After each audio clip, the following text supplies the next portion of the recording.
നിങ്ങളുടെ ഫേവറേറ്റ് സീരിയലുകൾ ടിവിയിൽ വരുന്നതിന് മുൻപേ സൺ നെക്സ്റ്റ് ആപ്പിൽ കാണാം. ഇനി എല്ലാവർക്കും മുൻപേ കാണൂ. ഇപ്പോൾ തന്നെ സൺ നെക്സ്റ്റ് ആപ്പ് ഡൗൺലോഡ് ചെയ്ത് സബ്സ്ക്രൈബ് ചെയ്യൂ.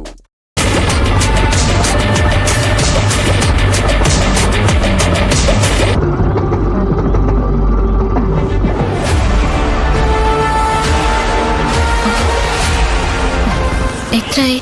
100 രൂപ മേഡം.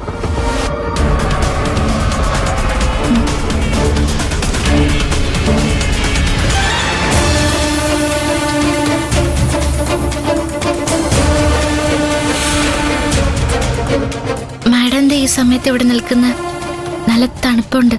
മാഡത്തിന് വയ്യായികയൊക്കെ ഉള്ളതല്ലേ? ഇത് എന്റെ വീടാ. എനിക്ക് ഇഷ്ടമുള്ളിടത്ത് നിൽക്കാം. അസുഖം കൂടിയെ നോക്കാൻ എന്റെ ഹസ്ബൻഡും മകനും ഉണ്ട്. ഈ സമയത്ത് നീ എന്താ ഇവിടെ? അത് പറയേ. അത് മാഡം, കൈലാഷ് സാറിനൊന്ന് കാണായിരുന്നു. അത്യാവശ്യമായതുകൊണ്ടാ ഈ സമയത്ത് വന്നത്. 10 ലക്ഷം രൂപ വേണം. അതല്ലേ നിന്റെ ആവശ്യം? അത് മാഡം വീട്ടില്. നീ വിസ്തരിക്കൊന്നും വേണ്ട. എനിക്കെല്ലാം അറിയാം. മാഡം പറഞ്ഞത് സത്യം തന്നെയാ. കൈലാഷ് സാറിനോട് പണം ചോദിക്കാൻ തന്നെ ഞാൻ വന്നത്. അച്ഛന് ദാനം കിട്ടിയ കുറച്ച് ഭൂമിയുണ്ട്. പൈസയ്ക്ക് ബുദ്ധിമുട്ട് വന്നപ്പോ അച്ഛനത് പണയം വെച്ചിരുന്നു. ഉടനെ തിരിച്ചെടുത്തില്ലെങ്കിൽ ആ ഭൂമി നഷ്ടപ്പെടും. പൈസ കുറച്ചായിട്ട് ഞാൻ തിരിച്ചെന്നോളാം. ആര്? നീയോ? 10 ലക്ഷം രൂപ നീ തിരിച്ചു തരുമെന്നോ? അതെ മാഡം, സത്യേടം തിരിച്ചു തരും. മാഡം, ഒരുമിച്ച് തിരിച്ചു തരാൻ എനിക്ക് കഴിയില്ല. അതുകൊണ്ടാ കുറച്ചായിട്ട് തിരിച്ചു തന്നോളാന്ന് ഞാൻ പറഞ്ഞത്. കുറച്ചായിട്ടെന്ന് പറഞ്ഞ മാസം 1 ലക്ഷം രൂപ വെച്ച് തിരിച്ചു തരുമോ? മാഡം, ഒരു 50,000 രൂപ വെച്ച്. ശരി പോട്ടെ, ഒരു 25,000 രൂപ വെച്ച്. കിട്ടുന്ന ശമ്പളം വെച്ച് ചെലവെല്ലാം കഴിച്ച് എത്ര രൂപ നിനക്ക് മിച്ചം വെക്കാൻ കഴിയും? മാക്സിമം 1,000 രൂപ. മാസം 1000 രൂപ വെച്ച് തന്ന 10 ലക്ഷം രൂപ കടം തീർക്കാൻ എത്ര വർഷം എടുക്കും? നീ കണക്ക് കൂട്ടി നോക്കിയിട്ടുണ്ടോ?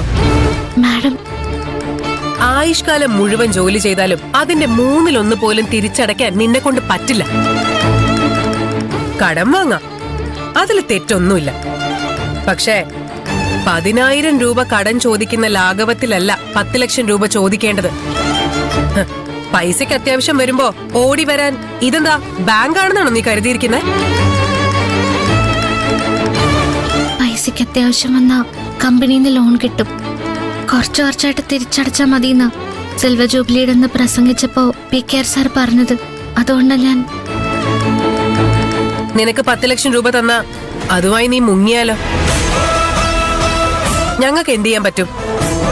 നിന്നെ അന്വേഷിച്ച പട്ടിക്കാട്ടി വരാൻ പറ്റും. നീ അവിടുന്ന് മുങ്ങിയാലോ? നിന്റെ പുറകെ നടക്കാൻ ഇവിടെ ആർക്കാ സമയം?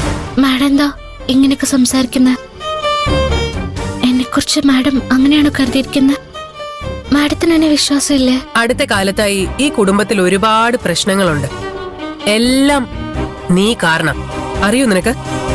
മാഡം, ഞാൻ ബിസിനസ്സിലൊന്നും ശ്രദ്ധയില്ലാതെ ലോകം ചുറ്റി നടന്ന കൈലാഷിനെ കൊണ്ട് അവന്റെ ഡാഡി വളരെ കഷ്ടപ്പെട്ട ഗാർമെന്റ്സിന്റെ ചുമതല ഏറ്റെടുപ്പിച്ചത്. അവൻ എല്ലാ കാര്യങ്ങളും നന്നായി നടത്തിക്കൊണ്ടിരിക്കുകയായിരുന്നു. നീ അവനെ ഉത്സവം കാണാൻ നിന്റെ നാട്ടിലേക്ക് കൂട്ടിക്കൊണ്ടു പോയതോടെ എല്ലാം താളം തെറ്റി. കമ്പനിക്ക് വലിയ നഷ്ടമുണ്ടായി. ഇപ്പൊ ഡാഡി മോനും തമ്മിൽ മിണ്ടുന്നില്ല. മിണ്ടിയെ തന്നെ അത് വഴക്കായി മാറും. ആര് കാരണ? നീ കാരണം. ഈ കുടുംബത്തിന്റെ സമാധാനവും സന്തോഷവും ഒക്കെ നശിപ്പിച്ചത് നീ ഒറ്റ ഒരുത്തിയാ. അറിയൂ നിനക്ക്? നീ മുറ്റത്ത് കാല് കുത്തുന്ന പോലും എനിക്കിപ്പോ ഇഷ്ടമല്ല. കാശ് വേണത്രേ, അതും 10 ലക്ഷം രൂപ. 10 ലക്ഷം രൂപ പോയിട്ട് 10 രൂപ പോലും നിനക്ക് ഇവിടുന്ന് കിട്ടില്ല. പോവാൻ നോക്ക്. അന്നൊക്കെ മാഡം എന്നോട് സ്നേഹത്തോടെ സംസാരിച്ചിരുന്നത്. മാഡത്തിനിപ്പോ എന്നോട് ദേഷ്യമാണെന്നൊന്നും ഞാൻ അറിഞ്ഞിരുന്നില്ല. അറിഞ്ഞിരുന്നെങ്കിൽ ഞാൻ വരുമായിരുന്നില്ല. ബുദ്ധിമുട്ടിച്ചെങ്കില് മാഡം എന്നോട് ക്ഷമിക്കണം. ഇനി വരില്ല. നിൽക്ക്. പൈസ ചോദിച്ച് നീ ഇവിടെ വന്നതും ഞാൻ മടക്കി അയച്ചതും കൈലാഷോ കൈലാഷിന്റെ ഡാഡിയോ അറിയാൻ പാടില്ല. ഞാൻ പറയുന്നത് മനസ്സിലാവുന്നുണ്ടോ നിനക്ക്? പോയിക്കോ. സീതേ